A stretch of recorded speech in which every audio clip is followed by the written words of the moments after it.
Dans la presse avec Julien Cheïda ce matin. Bonjour Julien. Bonjour Damien.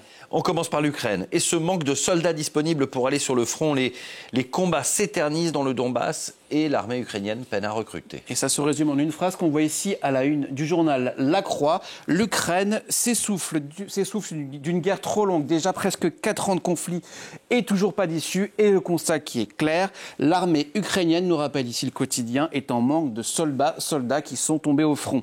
D'où cet appel à lire ici dans les colonnes du journal, de militaires ukrainiens à lâcher, je cite, à lâcher la ville de Pokrovsk pour sauver des vies en vue d'autres combats à mener. Il y a ces pertes sur le front, Damien, mais il y a aussi ceux qui refusent tout simplement la conscription. Ça, c'est à lire dans le New York Times, dans ce reportage dans la ville de Vilkov qui se situe à la frontière roumaine. Donc on est vraiment à l'ouest de l'Ukraine, totalement à l'opposé du front. Dans la ville de Vilkov, nous dit le journal, les hommes ont disparu. Soit ils sont partis, soit ils se cachent pour ne pas combattre. À la frontière roumaine, nous dit le journal, la tentation de fuir le pays est extrêmement forte. Il y a aussi des problèmes de recrutement du côté russe. C'est ce que nous dit le site internet de France 24 que je vous montre ici, avec cette belle enquête à lire sur un réseau de recrutement clandestin orchestré par le Kremlin en vue d'enrôler de jeunes Indiens à leur insu, Damien. Ceux-ci pensaient postuler, nous dit l'article, à des emplois légitimes, sauf qu'ils se sont retrouvés,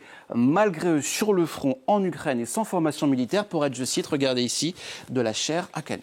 Incroyable, à lire sur france24.com. On reste en Ukraine, il y a la guerre et ses révélations aussi dans cette affaire de corruption qui implique un proche de Volodymyr Zelensky. Effectivement, ce proche, le voici. L'enquête en question s'appelle Midas, du nom d'une opération anticorruption ukrainienne qui a duré environ 15 mois et qui a donc révélé un large scandale de corruption dans le secteur de l'énergie ukrainien. Cet homme, c'est l'actuel ministre de la Justice, l'ancien ministre de l'énergie ukrainien. C'est surtout un très très proche de Volodymyr Zelensky, le président ukrainien. D'autres de ses proches sont rapprochés. Et d'après les enquêteurs, c'est ce qu'on peut lire ici sur ce journal ukrainien, la fraude aurait permis de blanchir au minimum 100 millions de dollars. Allez, à la une aussi. L'intelligence artificielle continue de faire les gros titres, Julien. Comme toute nouvelle technologie, et l'IA est à la fois un objet de fascination et de détestation. Alors, on va commencer par le côté plutôt négatif qui est ici à la une de l'Humanité. L'IA est un cheval de Troie contre l'emploi. C'est un prétexte au licenciement massif qui touche directement les jeunes actifs, nous dit le journal. Derrière l'IA, n'oubliez pas, Damien, qu'il y a des hommes. Ce n'est pas donc la technologie qui est responsable, mais ce sont bien ces concepteurs qui sont responsables de ce qu'on appelle d'ores et déjà aux États-Unis la Job Apocalypse en 2025. L'année 2025 est d'ores et déjà l'année qui comptabilise le plus grand nombre de licenciements depuis la crise financière. Il faut donc réguler, mais il faut aussi rendre l'IA plus, je cite, morale. Ça, c'est à la une du magazine américain Le Time. Comprenez, Damien, il faut une sorte de boussole humaine. En fait, il faut toujours un humain derrière la technologie. Le danger, ce n'est pas d'avoir des machines plus intelligentes, mais c'est que nous, humains, par facilité, en ayons moins. Et justement, l'intelligence, c'est tout le dossier proposé ici par le New Scientist que vous voyez ici. Est-ce que l'IA réduit notre capacité à penser clairement ? Oui et non, cela dépend. Regardez ici ce que nous dit cet article. L'IA peut être un aidant pour nous, c'est-à-dire à réduire la charge mentale, c'est-à-dire qu'elle nous soutient dans les tâches du quotidien. Donc, l'IA est une aide. Ça, c'est bien le point important. En revanche, pas question qu'elle nous empêche de réfléchir, de critiquer et surtout qu'elle ne prenne pas ses décisions à notre place. Conclusion, ce n'est pas l'IA qui peut nous rendre stupides, mais c'est la manière dont on l'utilise. Oui, il faudra toujours être intelligent pour lui poser des questions pertinentes.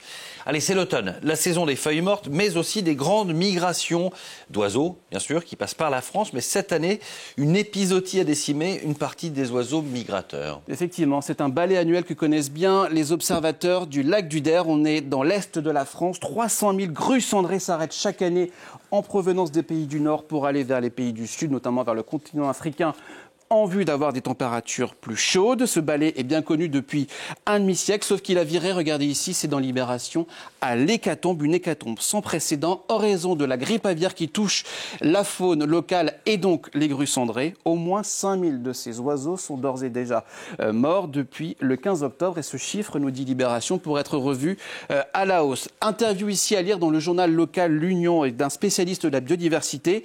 La cause de cette grippe, de cette épizootie, serait une nouvelle souche de la grippe aviaire qu'on ne connaît pas encore trop bien, ce qui rend difficile, nous dit ce spécialiste, les projections de scénario. C'est-à-dire, elles sont à la fois optimiste, la situation peut s'amenuiser, comme pessimiste, c'est-à-dire que la situation peut empirer dans les prochaines semaines. Et regardez ici ce que nous dit le site internet de France Info. Cette fois-ci, on va carrément à l'opposé dans l'ouest de la France, en Vendée, où 5 nouveaux foyers ont été détectés. Les gens sur place parlent déjà de contexte qui rappelle, malgré eux, la crise du Covid. Avant de se quitter, Halloween est déjà un peu loin, mais un mot sur la révélation du jour. Lucifer a un nouveau visage, et ce n'est pas celui auquel on pense. Regardez, le voici. La fin du suspense, c'est une nouvelle espèce d'abeille découverte en Australie. Elle vient s'ajouter à la longue liste de la faune exotique qu'on peut déjà trouver sur l'île. La scientifique qui l'a découverte, l'a baptisée ainsi, regardez, je vous agrandis l'image, en raison de ces 2 cornes qu'on trouve ici sur sa tête. Mais ça précise que cette espèce, à peine a-t-elle été déjà découverte, qu'elle est déjà menacée en raison à la fois de l'exploitation minière dans la région qui sévit, mais aussi tout simplement, et c'est toujours la même histoire, du réchauffement climatique qui dégrade son environnement. Merci beaucoup Julien Cheida pour cette revue de presse ce matin.